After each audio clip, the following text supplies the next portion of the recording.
over And here.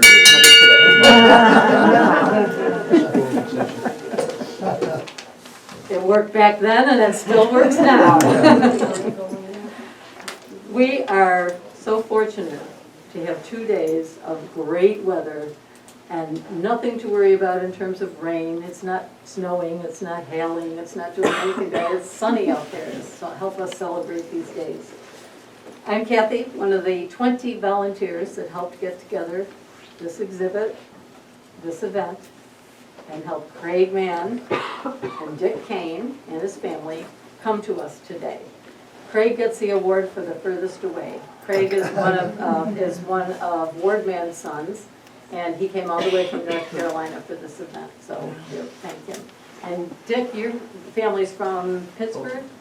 Brighton. From Brighton, and Thank so they came a distance too, so thank you, we thank you for coming today.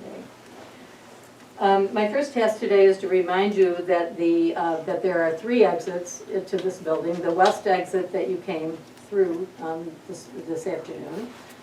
There's another exit on the north side next to the Candy Kitchen and one in the very southeast corner of the building. We don't expect to have to use all of those today, but like you to know where they are.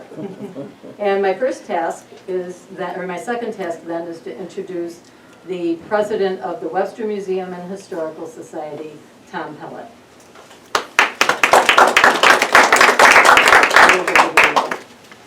So glad to see everybody today. We were doing well in January and February of 2020. We had started out, we had a couple of schools. In a normal year, before this pandemic hit, you should understand that we would have probably 600 to 700 elementary school students come through here, and we have a very extensive educational committee. Well, we got 2 visits in January and February. A couple other things, changed some exhibits around, one of which I want to bring to your attention, and then the door slammed shut. So now here 17 months later, we're back. In some ways it's been good for us because it's allowed us to do some things in the museum that we might not have normally done because it would have tied it up for visitors and so on. But it's so good to be back. But it's interesting, we usually change exhibits around in, usually in February or whatever. So one exhibit had come down and another small exhibit had gone up over in this area, and it was for Ward Mann's painting. And the public never got to see it because that was when the doors slammed shut. So I don't believe in using the word irony, but I do think it's so very, very appropriate that we reopen with Ward's work.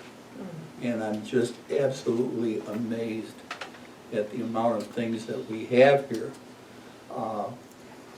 Such a great artist, and I'm not going to try and take any thunder away from you 2 guys. But we're back, we're going strong, we've got a lot of new exhibits we're coming up with. We have redone our mission statement to include education as a major part of it now. Because what we're discovering is old fogies like me and Jim Middleton back in the corner there and a few of the Rick Walders in the back, we're getting to be the only people that actually went into the old stores that we have on exhibit here on Main Street. So Webster now is, what, somewhere around 43,000, 44,000 people. And there are a lot of people who arrived late, the 70s when Xerox started up and so on, that have no idea what some of the older areas were like here. So we're revamping our attack, if you will, to be more of an educational. We're kicking and screaming into the 21st century with AV things now and a few other things that we're working on. So I'm so very pleased on behalf of the museum that you're all here today, and particularly to our main guest today. You're the center of our attraction, and you will be for quite a while now. So thank you for being here, and thank all of you for being here this afternoon too. So let's go from there.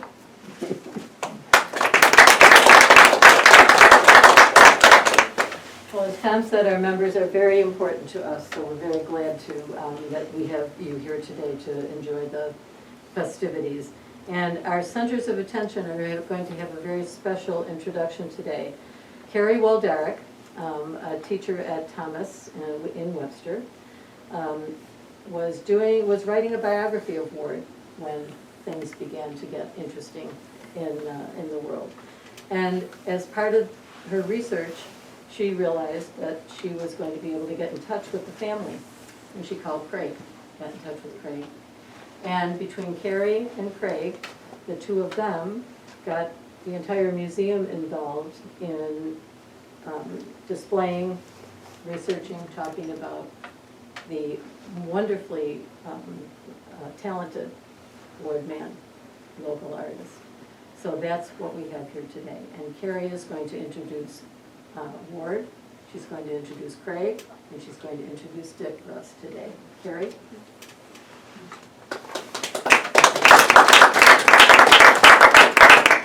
Hello.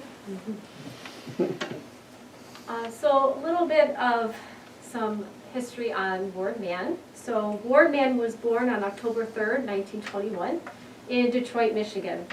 And he was drawn to art from a young age, and he was talented enough to get recognized by the prestigious Scarab Club in Detroit. Mann had graduated from Cass Technical High School and had begun a college degree when World War II began. He volunteered for the U.S. Army Corps, where he served as a navigator in the Pacific Theater. He married his wife, Joan, and by the end of the war was awarded the Air Medal with an additional 4 oak leaf clusters of recognition, the Asiatic Pacific Campaign Ribbon with 5 bronze stars, and was given the Philippines Liberation Ribbon with 1 bronze star. Ward proceeded to earn a bachelor's degree of science and engineering from the University of Michigan and worked first in fuel control engineering and then aircraft hydraulics before moving with Joan and his sons Robert, Craig, and Kim to Webster. Ward worked at Xerox in quality assurance for the next 20 years. By day, he wore his engineer's hat, but by night, he began to branch out to a part of his life that had been on the back burner. Ward began taking night oil painting classes with Dick Kane, whom we are honored to have with us today. Dick recognized Ward's talent and became both a mentor and a friend. Ward joined local art groups and soon had his first one-man show at Rochester Savings Bank downtown. Once he took early retirement from Xerox, Ward relished the life of a full-time artist. The family had been traveling to Rocky Neck Art Colony in Massachusetts during the summers, and Ward decided to open his own gallery there. It was a family affair, with Joan managing sales and Robert, Craig, and Kim loading and unloading paintings every spring and autumn as the family traveled to each location. Although Ward maintained a winter studio in Webster, he, as his son Craig says, could not get to Rocky Neck fast enough each year. Over the course of his artistic career, Ward Mann sold hundreds of paintings, traveled internationally with local art groups, won numerous awards from prestigious art societies such as the Selma Gundy Club, and was featured in art magazines and local newspapers. He was fortunate to live a rich life that included a devoted family, service to his country, a solid career, and of course, art. Ward Mann died from cancer on October 13th, 2005, just 10 days after his 84th birthday. He rests at Whitehaven Memorial Park in Pittsburgh.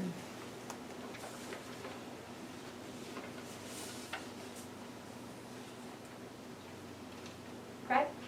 Okay. Oh, sorry. That's okay. Yes, Craig is here.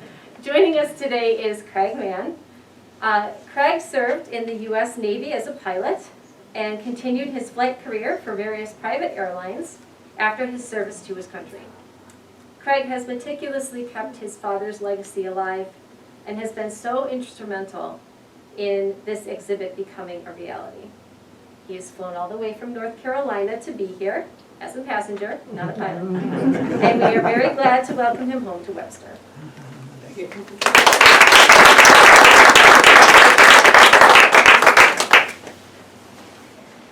Anybody who knew my dad, or my brothers, or even me, know that we're not public speakers.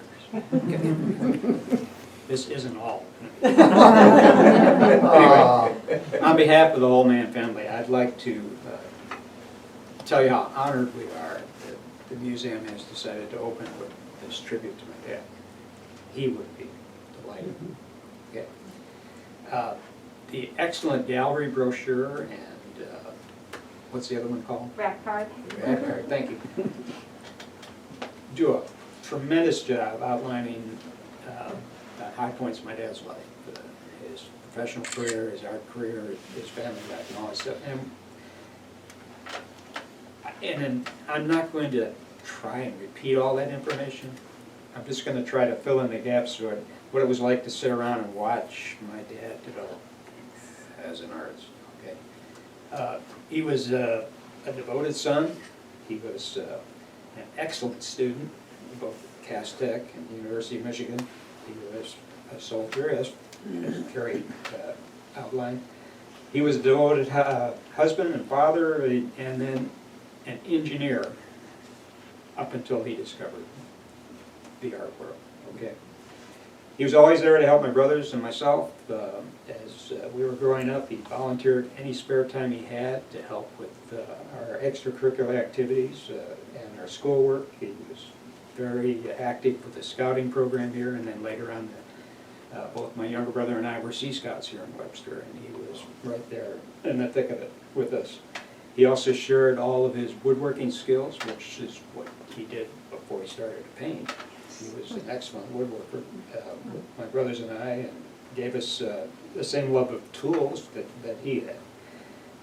My younger brother's a wood turner, and I built furniture, not lately, but I have built furniture. He was a deacon right here at Webster Presbyterian Church for many years, and a distinguished member of the Webster Rotary right up until the end.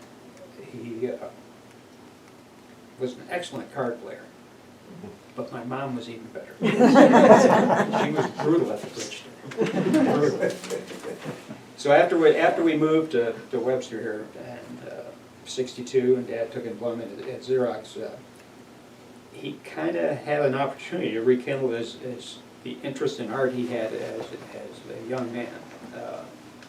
Carrie mentioned the Scarab Club. My dad had a cousin. His name is Fred Ripson, and he is a very famous artist. He was instrumental in the Scarab Club, which was a great old building in downtown Detroit. It was nothing but artists, right next to the Detroit Institute of Art. Anyway, it's in the family. And also his son, Russ Ripson, went on to be like the photo editor at like Life magazine and stuff like that. Studied art in New York. So it was in the genes there somewhere, I think. But this gentleman right here, Dick Kane, offered night school. So my dad thought that might be a good idea. So, and I discovered tonight, maybe I knew it when I was younger, but was probably thinking about other stuff, that he continued night school with Dick for 10 years, which is amazing, just amazing. Anyway,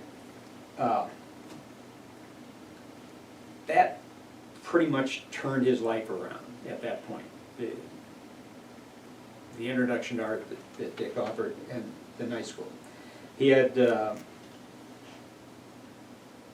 was no stopping him at that point. He had the rough road to journey along as an aspiring artist.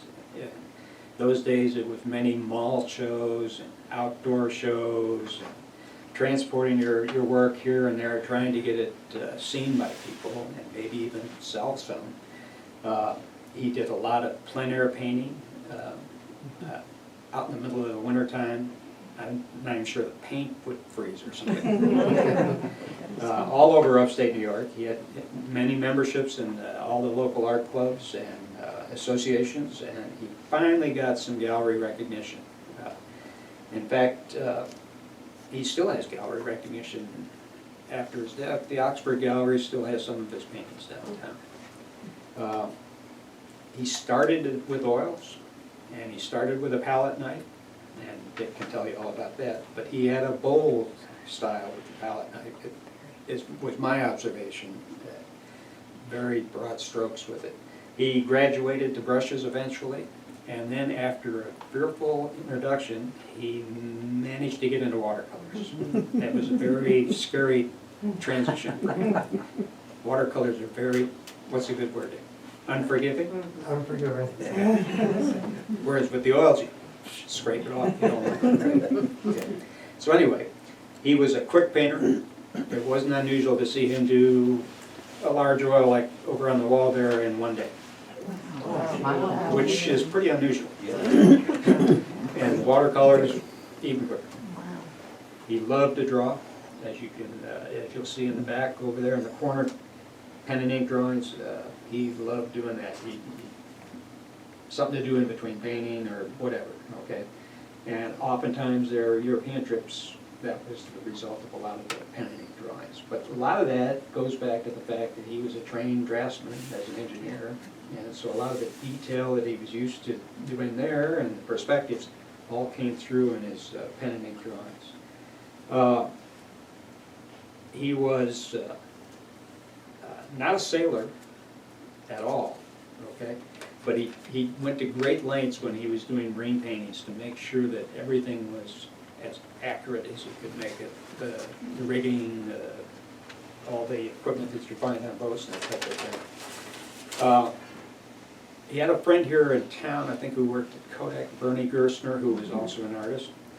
And he introduced Dad to Cape Ann, okay, which is the North Cape of Massachusetts. And on Cape Ann is, Dick had a place in a converted church. He invited Mom and Dad up, and that was it.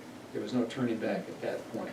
So he finally rolled the dice, rented a summer gallery on Rocky Neck, which is purported to be the oldest art colony in the United States. Okay, many, many, many famous artists spent time in the Gloucester area and on Rocky Neck. So they rented a place on West Wharf there, and Mom would run it. He's still working at Xerox now. Mom would run it during the week, and he would take all of his vacation days and make them into long weekends and take his vacation, and he would make the journey back and forth to be up there. Yeah. He was totally enamored by the artist vibe, is a word I'll use for it. Everything associated with it. Hanging around with the other artists and the feedback he got from people who were looking at his artwork. He just, the whole thing, he loved it. He started to gain recognition and success in the Cape Ann area, and that's a pretty tough market to break into because there are very famous artists up there now. Eventually they moved to a larger gallery. I think there might be a drawing back there of it, which was across the street from the original one, and it offered more space for him, and it was a live-in type place. It was a building that used to be where they dried the sails for all the Gloucester fishermen. They hang up their sails in there to dry. It was subdivided into galleries. In fact, that gallery had been previously used by Milton Avery, who was a well-known artist. Early retirement from Xerox was a big day for Dad.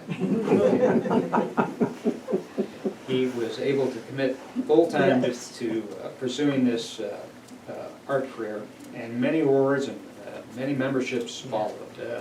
I think we have one of the brochures of one of his cards around that lists all that for you. Throughout the years, the Mann family gathered here in Webster for like Thanksgiving, that type of thing.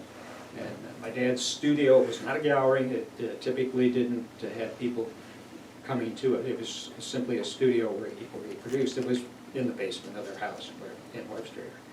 But it was always fun. And then in the summer, the gallery in Rocky Neck became a destination for the whole family. The grandkids all grew up there, surrounded by Grandpa's artwork and artist friends and everything associated with it, that being a tourist destination, whether it's the bar that was 2 doors down, that type of thing. My oldest daughter,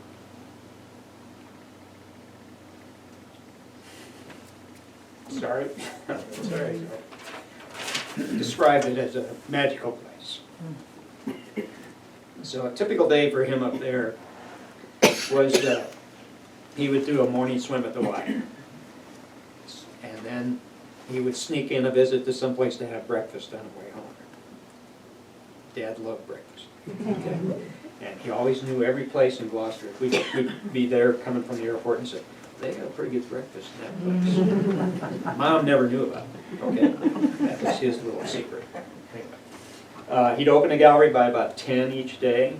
And remember, this is on a wharf. There's just gallery after gallery going out, and then a bar, restaurant on the end type of thing, restaurant over here, that's that type of thing.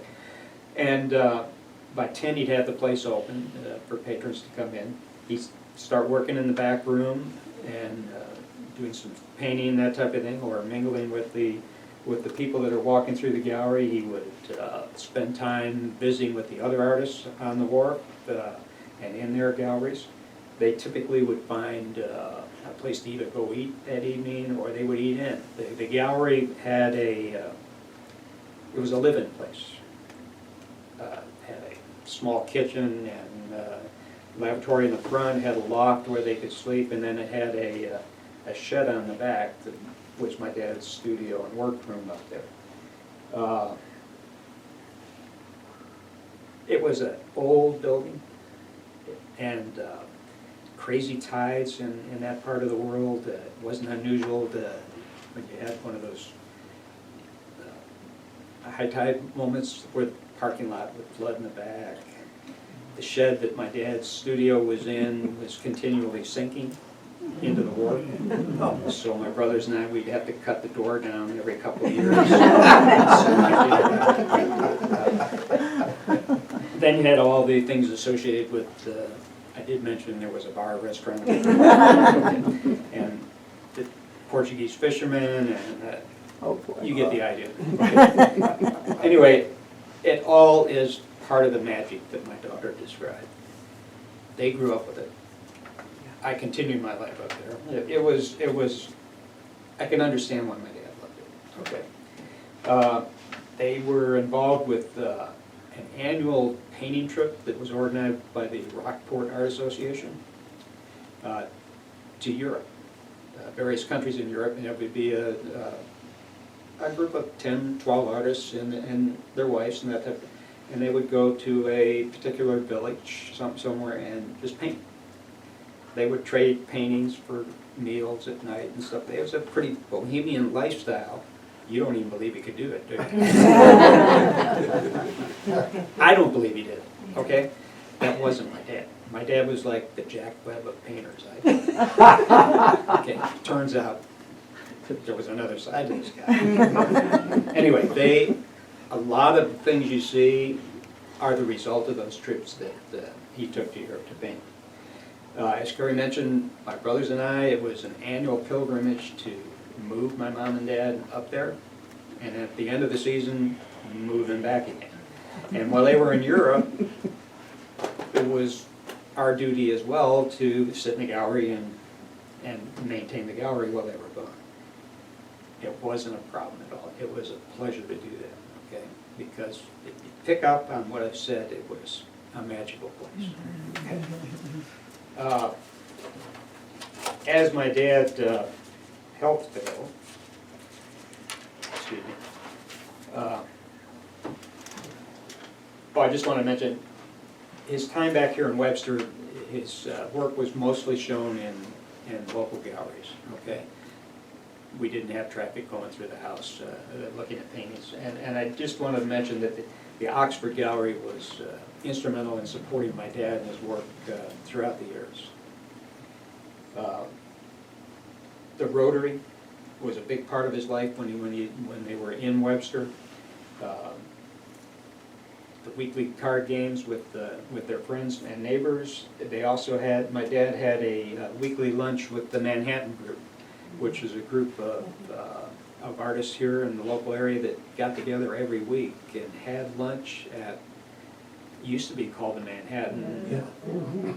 Downtown. Midtown. Right, Yeah. but then it went out of business or changed, but they kept the name. They called themselves the Manhattan Group. And they actually had a show at one point, if I'm not mistaken. As my dad's health failed, his painting slowed down, unfortunately.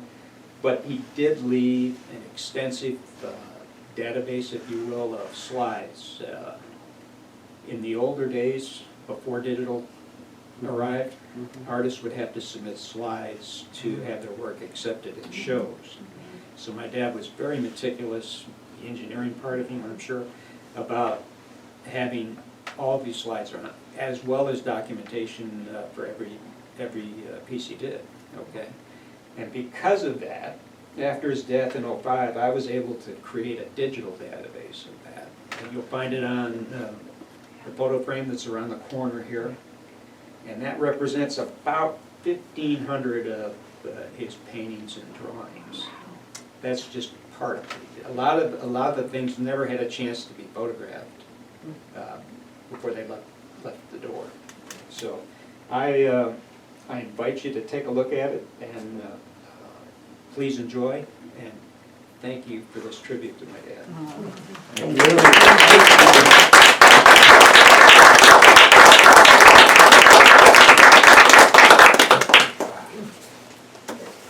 Thank you so much, Craig.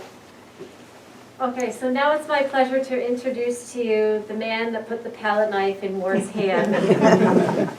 Dick Kane is an extremely prolific and popular artist in the Rochester community, having sold thousands of paintings and counting.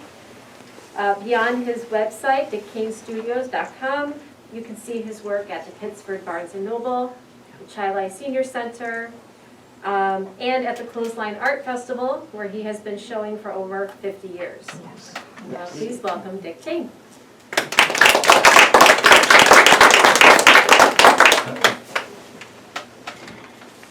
Well, you know, when Craig came up with this pad, it reminded me that Ward Mann's organizations that he belonged to and the awards and honors that he received over his lifetime would never fit on that fat pad.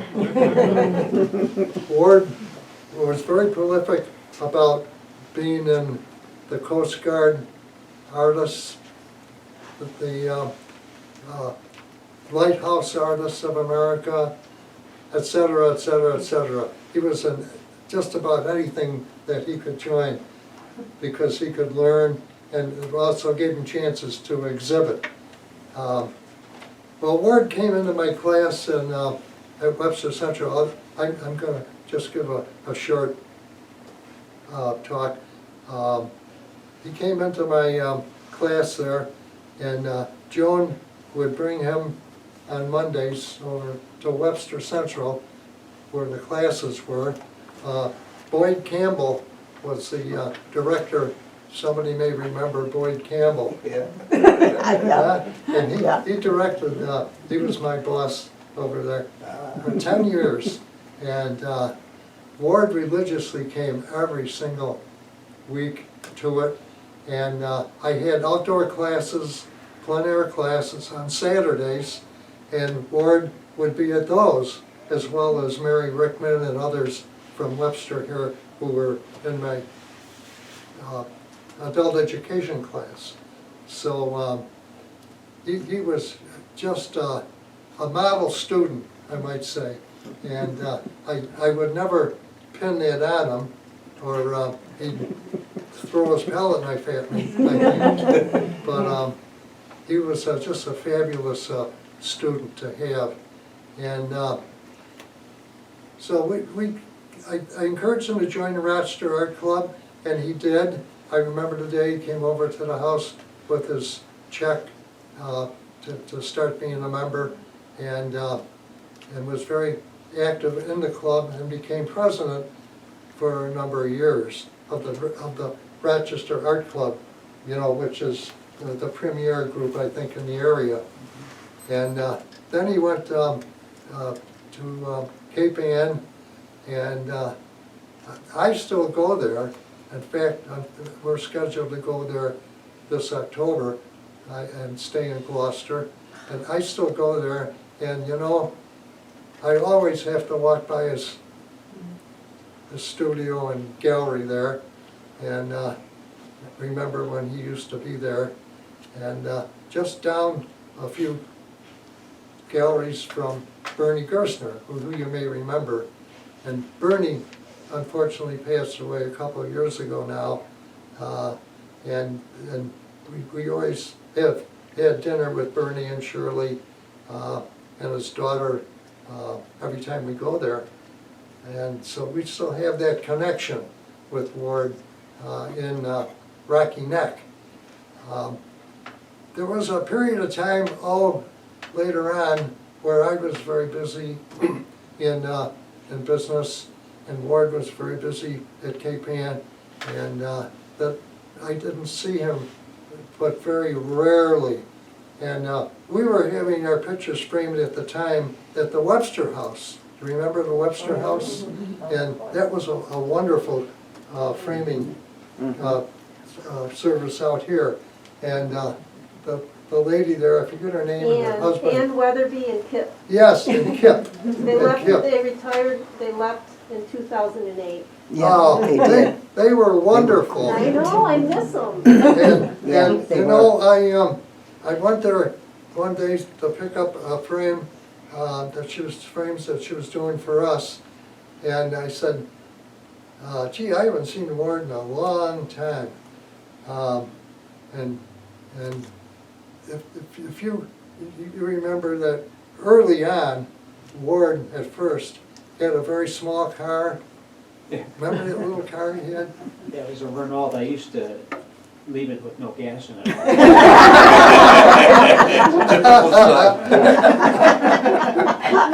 used to have that little car. I think I can show you right here how big it was. Yeah.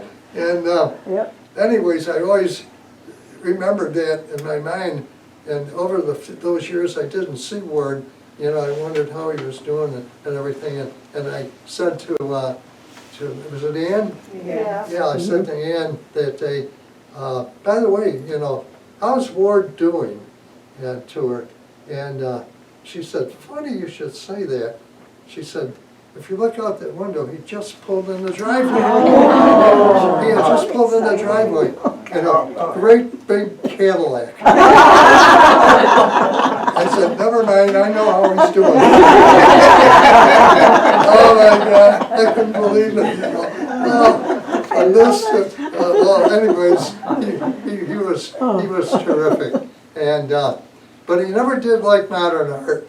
And one time in one of my classes, I thought just to give the class experience to let them loose, I came in with boards that I had pasted big abstract colors on a paper. And I said, well, today we're going to do something very different.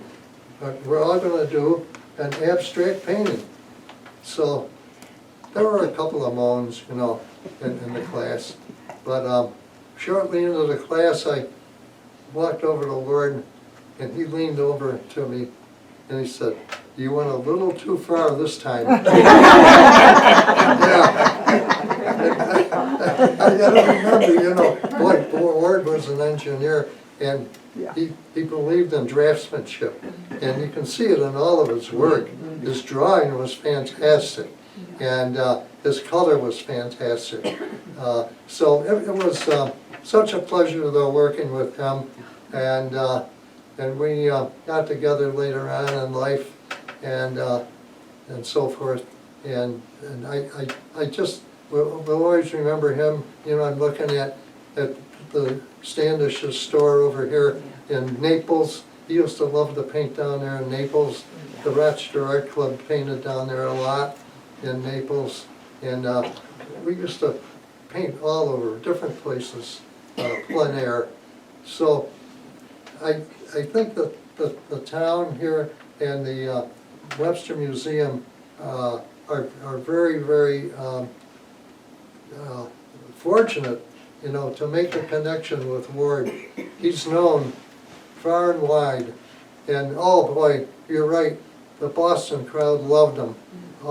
They would come in there and you know, I think they would pay for his signature, you know.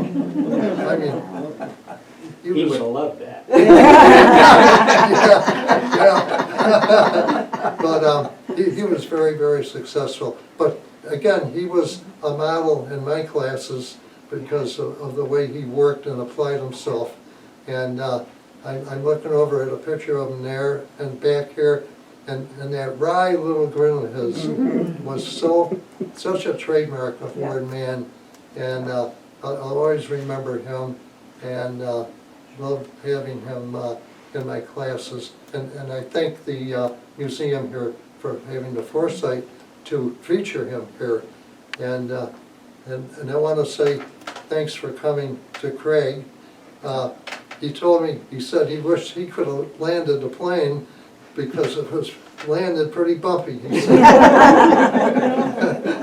But we're so glad that you got over and kind of reunited with us. And I do work occasionally with the Webster Art Club. They have you have a wonderful club here. I don't know where they meet now. They used to meet right by the firehouse here, and they are still very active. Mary Ann Belisle and Jack Taft, and there are a lot of wonderful painters. You know some of them in there. Yeah. And Marilyn Belisle. yeah. I've admired her work for a long time. Yeah, and then we always hope that things like this encourage others to paint. You know, Ward would always end up by saying, you know, get some paints and paint. And I know some of you here, especially, is it Phil? Mm-hmm. Phil is a painter here. He doesn't admit to much of it, but he's a painter, and keep at it. And I think you'll find it's very rewarding. Rewarding, it's got his name in it even. Thank you very much.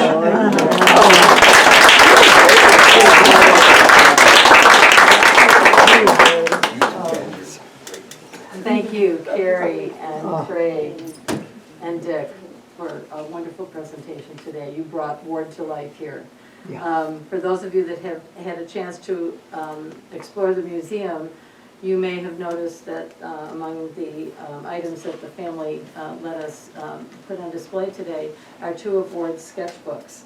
And if you look at those sketchbooks, I get the same feeling I got when Craig was talking about what a magical place the studio was. Because you look at the sketches and you can see the thinking that was going on when Ward made those sketches, and that's very touching to me. A couple other things. We have a couple of painting bookends here today. Rocky, this painting was donated just today by Ward and his brother Kim. So the museum now has this painting, which we did not have before. This is called Rochester Junction, and Craig was telling me that it was one of Ward's early efforts with the palette knife. And the other one you may have come across, the other special painting, was the very first painting that Ward ever gave the museum himself in 1977. And that one is in the toy room. So if you didn't get a chance to look at that, look at the Minuteman and the difference between, probably not that very many years between doing the Minuteman and Rochester Junction. So a couple things before I let you loose in the gallery and for chatting and just enjoying each other's company. We do have water in two places. It's a thirsty day. There's water in the bucket under Daniel's smiling face. It really is a smile in there. And our library in the back has water as well. And Lisa, who's sitting behind you, is going to be in the gift shop, and she's there not to sell you anything, but if you have any questions about membership, about volunteering, about the exhibit, about the event, she'd be welcoming your questions and comments. And she'll write them down in case she can't answer them herself, and somebody will get back to you about that. And the last thing, isn't this beautiful? Yes. This poster is one of a number that the family donated to the museum.